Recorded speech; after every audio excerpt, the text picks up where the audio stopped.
Sous son chapeau, Olivia Doigo connaît parfaitement le rituel.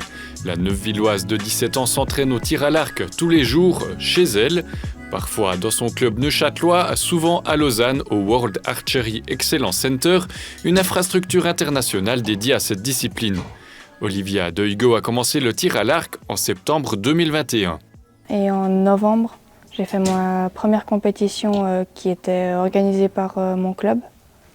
Et là, il y a un coach qui m'a repéré et après il m'a fait venir ici au centre pour m'entraîner. Et en fait, c'est là que vraiment j'ai progressé à une vitesse assez rapide parce qu'il m'a beaucoup aidé, il m'a corrigé les petits détails qui faisaient beaucoup de différence sur une cible. Et c'est comme ça que j'ai beaucoup progressé. Beaucoup progressé, c'est le moins qu'on puisse dire. Je suis toujours en possession du titre de championne suisse. Je l'ai obtenu 4 fois, 2 fois en extérieur et 2 fois en intérieur. Je suis en train de garder mon record de cadet. J'ai les 2 records nationaux. D'intérieur, j'ai le 18 mètres plus 25 mètres. Celui de 18 mètres, je l'ai vraiment fait à la dernière compétition où je pouvais la faire avant de passer en junior, justement. C'est le nouveau record suisse des cadets dames. Olivia Doigo s'entraîne aujourd'hui sur des cibles à 70 mètres, distance officielle pour le tir en extérieur. Si elle s'est intéressée au tir à l'arc, c'est notamment pour des raisons familiales. C'est un peu grâce à mon grand-père coréen, parce que ma mère elle est coréenne et mon père il est italien. Alors en Corée, le tir à l'arc est un sport très développé, du coup il me parlait à chaque fois des médailles d'or que l'équipe coréenne ramenait. Et je me suis dit, pourquoi pas essayer. Peut-être qu'il y a un talent en moi comme pour les athlètes coréens dans ce sport. Et du coup j'ai essayé, ça m'a plu et j'ai croché. En plus de la précision, le tir à l'arc requiert quelques qualités qui correspondent bien à l'étudiante en horlogerie du lycée technique de Bienne. Je dirais qu'il faut être déjà très calme et bon, on peut être aussi dissipé, mais généralement il faut rester calme sur le pas de tir. Et finalement la concentration. Et il faut savoir la tenir sur la durée. Parce que par exemple dans une compétition on tire 6 flèches, après on va chercher nos flèches et on fait ça 6 fois.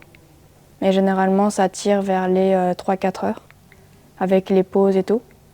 Et je dirais il faut réussir à se concentrer sur ces 6 flèches, détendre un peu cette concentration et reprendre de nouveau la même concentration les 6 flèches d'après. Des flèches de compétition taillées sur mesure en carbone avec une pointe en tungstène, s'il vous plaît. Chacun va choisir son tube qui est adapté à la puissance. Du coup, il y a des épaisseurs différentes. On va aussi prendre des pointes différentes. Il y en a des qui vont prendre des plus lourdes ou des plus légères. Et on va aussi choisir derrière les plumes, l'épaisseur des plumes, l'épaisseur et la taille. Et on va aussi choisir l'encoche qu'on veut, c'est la partie en bleu. Tous les éléments sont personnalisés pour chaque archer dans ce sport. Il faut compter près de 10 000 francs pour l'équipement complet. Les arcs de compétition, comme celui d'Olivia Doigo, sont un peu différents de ceux d'initiation. Du coup, ils n'ont pas tout ce qui est un peu plus technique. Ils n'ont pas le viseur ni le stabilisateur. Et ils ont une puissance un peu moins... Ils ont des branches moins puissantes. En fait, c'est les branches qui sont plus qu'elles sont plus dures. Et en tirant sur la corde, les branches elles se plient de façon plus dure. Le mien il est à 40 livres. Je suis quand même un peu dans la moyenne haute en Suisse, mais c'est une moyenne assez standard en international.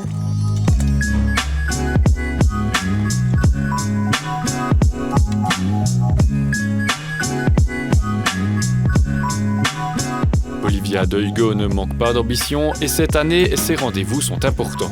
Mon objectif, on va dire que cette année, c'est pour me qualifier pour 2 Coupes du Monde. Une qui se fait à Yecheon, qui est en Corée, et une autre qui est à Antalya en Turquie. Celle qui est en Turquie, c'est ma dernière chance pour me qualifier pour les JO de 2024. Je vais essayer, mais je pense pas que ce sera pour les JO, mais je vais quand même essayer de donner le meilleur de moi-même pour me qualifier pour les JO. Et sinon, c'est me qualifier pour les championnats d'Europe adultes et juniors. Ces objectifs ont tout de même un coût assez important, surtout quand il faut aller à l'autre bout du monde. La fédération, la Swiss Archery, nous paye que les championnats et les championnats extérieurs. Et du coup, ceux-là, ils sont aux frais de la fédération si on a les minima. Mais par exemple, les Coupes du Monde, les Grands Prix et tout ça, c'est financé de façon privée. Et là, par exemple, pour aller en Corée, je devrais débourser minimum 3 500 francs. Pas de quoi décourager la jeune femme, elle a déjà une certaine expérience à l'international. Mon meilleur résultat qui s'est fait en international, c'est en me surclassant du coup en junior l'année passée. Ça s'est fait durant le indoor de Nîmes. Je me suis qualifiée 10e sur plus de 90 archers et je suis arrivée 8e aux éliminatoires. Olivia Doigo participera aux sélections nationales 2024 en mars. Si tout se passe bien pour la Neuvilloise, elle pourrait intégrer les équipes suisses juniors et seniors.